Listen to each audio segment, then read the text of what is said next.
One of the very interesting points you make is that architecture by its very nature is a perspective on the future. Therefore, when we design, we are making a decision of what the future looks like, right? And it then compels us to think about what kind of future we want to have. You have a very interesting quote in Form Giving. You say, we know that we do not have the powers of prediction, but we do have the power of proposition. And so proposition, like Copenhagen, can happen at the scale of the building. It can happen at the scale of the neighborhood or the city. But in Master Planet, your proposal for climate change, you jump scales from building to planet as much as that. It's an incredibly ambitious proposal that offers a pathway to sustainable future. Could you just talk me through the main ideas of Master Planet, please? Absolutely. And I actually sort of listening to the sort of esprit du temps, we ended up changing its name to a plan for the planet, because we learned that it is now politically incorrect to use the term master bedroom or master planet because of the term master. Right. Yeah, okay. So it's a sign that you are getting older when all the words you used during your education are becoming stigmatized. But essentially, so the plan for the planet, it started from a basic question, which is, I and my colleagues and partners here at Big, we're getting tired of the confusion that comes from whataboutism. That in many times when you have a discussion about something, then someone says, yeah, but what about this and what about that? And then you can create, because it is a complex undertaking, you could almost paralyze any conversation by saying, yeah, but what about this and what about that? So, and one of the typical whatabouts is that people say, yeah, but we can't be 10 billion people on Earth with the same quality of life as, let's say, Denmark or Singapore.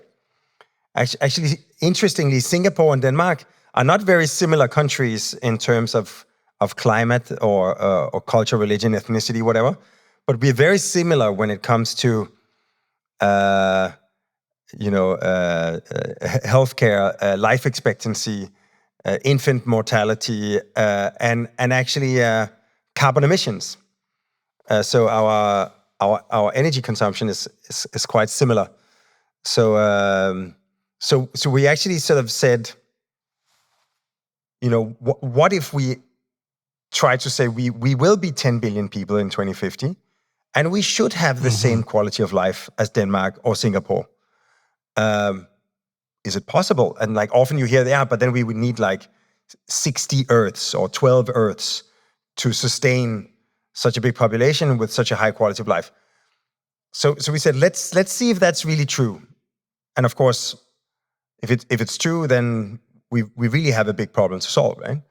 And then the second one was, you often hear people saying, yeah, but we have to wait until we invent technologies that don't exist yet, like cold fusion or whatever, before we can really power or sustain 10 billion Earthlings in a sustainable way. And we wanted to check that. So in that sense, we started looking at all of Earth. We looked at our total energy bill and we said, this is how much energy we spend today. This is how much when we're 10 billion people. And this is how much when we're 10 billion people with the same quality of life as Denmark. It's roughly twice as our current energy consumption. And then we sort of decided to look, and of course we were using only publicly available information, like from the United Nations or the World in Numbers, or there's a lot of like very information-rich sources out there. But of course, for most people, it's almost like a second career to access and digest all these reports and all these numbers. So we try to actually use the methodology and the language of architects and planners to make a tangible, actionable plan for the planet.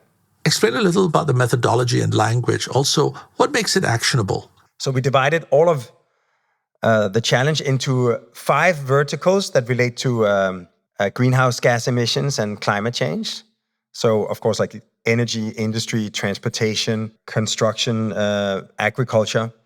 And then we have 5 verticals that are unrelated to climate change, but are still essential if you want to plan for sustainable presence, human presence on planet Earth.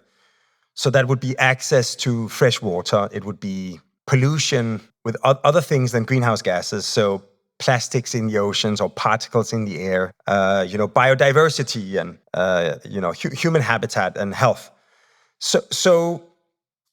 And then we started saying, so let's look at these 10 verticals at the scale of the planet. And we looked at, we started benchmarking the different renewable energy sources, like essentially energy consumption, energy production is 2/3 to 3/4 of the greenhouse gas emissions. So that's a good place to start. And currently we're primarily powered by coal, oil, and gas. Like the renewables is still a relatively small fraction.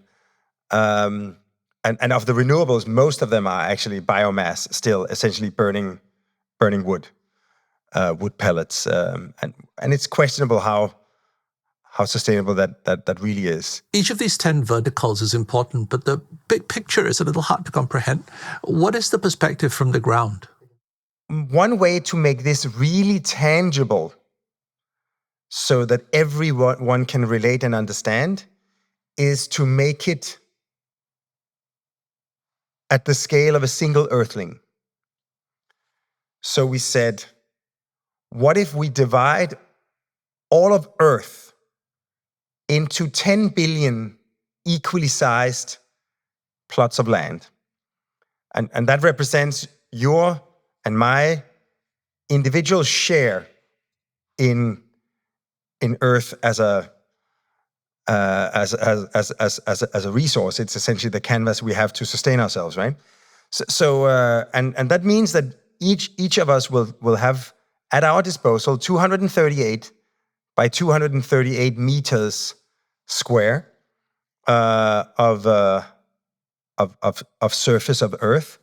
71% is ocean. 9% is uninhabitable because it's essentially super steep mountains and glaciers. And then roughly 1 hectare is left. And half of it is agriculture, half of it is agriculture and city, mostly agriculture, and half of it is nature.